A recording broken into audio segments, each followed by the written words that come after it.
Hey everybody, welcome to another episode of On the Paint Table. It's my weekly show where you see what I got done, what I'm working on, and what is coming up. So this week I finished off the contents of the new 2-player starter set for Aeronautica Imperialis, Wings of Vengeance, as well as a miniature for my Kings of War Vanguard Ice and Iron campaign, my Necromancer for my Undead. So lots of stuff got done this week. I got some more stuff to finish tonight actually for Saturday, which, well, I mean, it is Saturday when you're watching this, but tonight will be Friday, which is a last model for my Night's Watch for Song of Ice and Fire for the tournament I'm playing on Sunday, as well as a couple of Toha models. The new ITS dropped, and we got told we were using it in the ITS, and ITS 7 or 11 has some cool stuff for tags, and I want to do tags now. So my Invincible army got put on hold. It's being worked on at home. I did get a couple models finished this week. We aren't going to see them just because they're sitting in a box at home, like in my working on pile, basically. But I frenziedly dug out my Toha because I've never actually played with the Gorgos, and I think I want to give it a try in this event. So it is currently it's been sitting in a box for a long time, never got painted, but with tactical awareness and a fatality AP Spitfire, I'm pretty jazzed to give it a go. So I'm gonna try and get all this stuff done tonight actually, and also another Sakiel, so I can play Toha on the weekend, and you'll see more of that in the weeks to come. So anyway, let's take a look at what I got done and what is coming up. So first things first, here is my painted pile for Aeronautica Imperialis, the Imperials. People have been asking how I painted these folks, and it was a real simple process. I primed them with the Rust-Oleum Painter's Touch Ultra Primer, whatever this color is, gray, satin gray, and then gave them a nice dry brush with Wraithbone, which is the base paint for the new Citadel contrast paints. Then I went and just blocked in all the colors. The metallics I did with actually a Privateer Press color called Boiler Black. These are whatever the brass is, the GW brass, and then I did the interior of the canopies with Griff Charger. Everything was then highlighted, and what's actually really handy is when you use that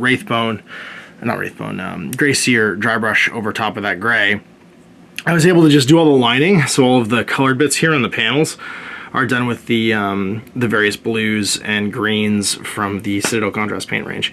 So I use a lot of contrast on these, just some more traditional kind of like military paint techniques, dry brushing, and some washes and stuff afterwards. But the contrast paints are really handy for doing like your panel lining. You have to paint it in, and you get a nice pop. Went and highlighted afterwards with some blues, and then apply the decals that came in the box. Now, I will say the decals require a little bit of cutting. Like you've got some pop details here on the wings and stuff, especially for the Thunderbolts. Where you're going to put them, that you want to make sure you're using some either Decals solvent or some gloss varnish, just to make sure they adhere down nicely. And I also use contrast paints to tip all the air or the missiles. So I used, I think, Blood Angel Red there over top of the Boiler Black. And the lights as well. I used some Nazdrag over top of the Gray Seer to make those pop too. So a little bit of contrast paint used here, mostly just traditional painting and highlighting and stuff to do my Fantine Air Corps in classic navy gray. Now the bases I've gotten asked a lot about too. I used this. It's another Rust-Oleum primer paint. It's Antique Brass, I think this one's called. And I masked off all of these by just putting poster tack in there. So I just folded some poster tack over the wheels and put little balls of poster tack on the inside so that I didn't actually get any of the primer on these.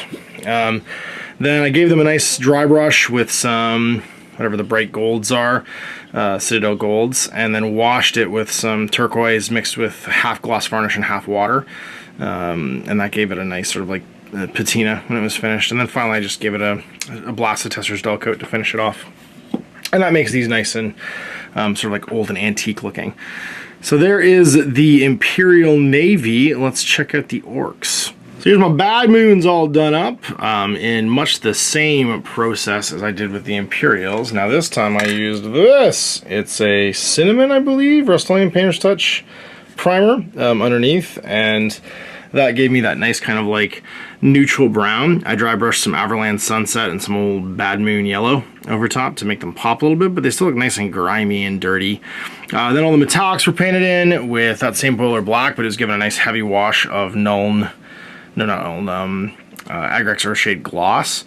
And then the other details were done in just dark reds. I think it's Corn Red and the the canopy's done the exact same way as the whatchamacallit, the Imperials, with some Griff Charger actually put over the metallic and then highlighted up to give it that nicer like sky reflection. The decals are applied using some solvent, and I did do very little, like just tiny bits of lining with some Agrex Shake gloss, because it hugs the panel lines really nicely and gives you a good finish. I will say you'll have to cut your flame decals to sit wherever they're going to sit. And you can see here I chopped up the ones that are on the decal sheet to kind of put them everywhere, and then just spread about the moons so that we had some sweet looking bad moons. It gives a nice kind of like grimy looking oil soaked yellow for the finish. I'm really happy with it. Actually really pops on the table and looks good on the mats and stuff too. So I will probably add to this. I want to at least add the, what's it called? The Marauder Destroyer to my Imperials. And I'll probably add a second set of Thunderbolts too, just so I have the regular Thunderbolt option. And then gotta pick up the cards and the, oops, it's a bit of foam there from where I had packed in. I want to grab the Thunderbolts and the cards and the Ren's Rulebook, which apparently has like the full rules for like bombing runs and 6 missions and stuff too, to pad things out, and that should give me a good like, if we want to play the game, we can keep playing the game. Oh, and I'll grab the 3x3 mat too, but we can play with some air assets and ground assets and all that stuff on top of it. So probably another like $200 into the game to get it so that both sides are like got some options, can play a bunch. And get all the cards and accessories you need to play on top of it. But lots of fun to paint, lots of extra options and bombs and stuff still on the sprue and custom shooters.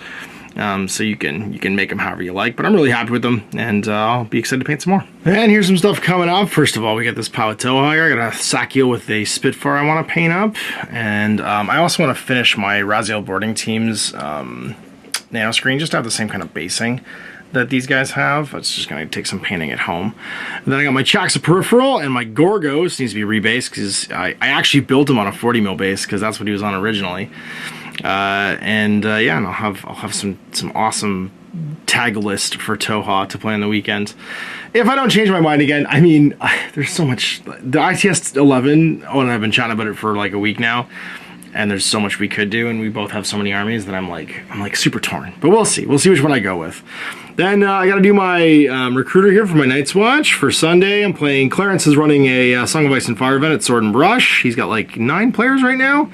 Hopefully we get to at least 10 or like maybe 12 with some last minute signups, and we'll be throwing down some games. So both these I'm going to record. I'll record my Infinity games, and I'm also going to record the games of A Song of Ice and Fire as well, and we'll get to see hopefully some stuff on the channel real soon. So you're going on the paint table, done, and on the books. Lots of stuff to work on. I'm excited to be going away for the weekend and play some games at Sword and Brush. You'll be able to see the coverage of that for Song of Ice and Fire, as well as Infinity on my channel coming up soon. And of course, yeah, it's gonna be great. We'll get to play 8 games in a weekend of like, I mean, it's gonna be all like, I'm not holding the camera games, which is in and of itself a relaxing time for me. So you'll see those coming up in the near future. Big thanks for watching. Next time, I'm Ash. Happy gaming. I hope you enjoyed that video. If you want to support the channel, of course, like and subscribe and hit the little bell below so you get notifications when I post future content. I do post stuff 7 days a week. If you want to support the channel further, you can, of course, buy a t-shirt through Spreadshirts, buy a measuring gauge or objective markers from Deathray Designs, or, of course, most importantly, there is Patreon. Patreon is what makes all this possible, keeps the lights on, pays for the studio costs, pays for the equipment, model costs, and everything else, and most importantly, puts food in my kids' bellies and a roof over their heads. Big thanks to everyone, past, future, who supported me. I do this stuff because of you guys, and of course, I will continue doing it as long as I can.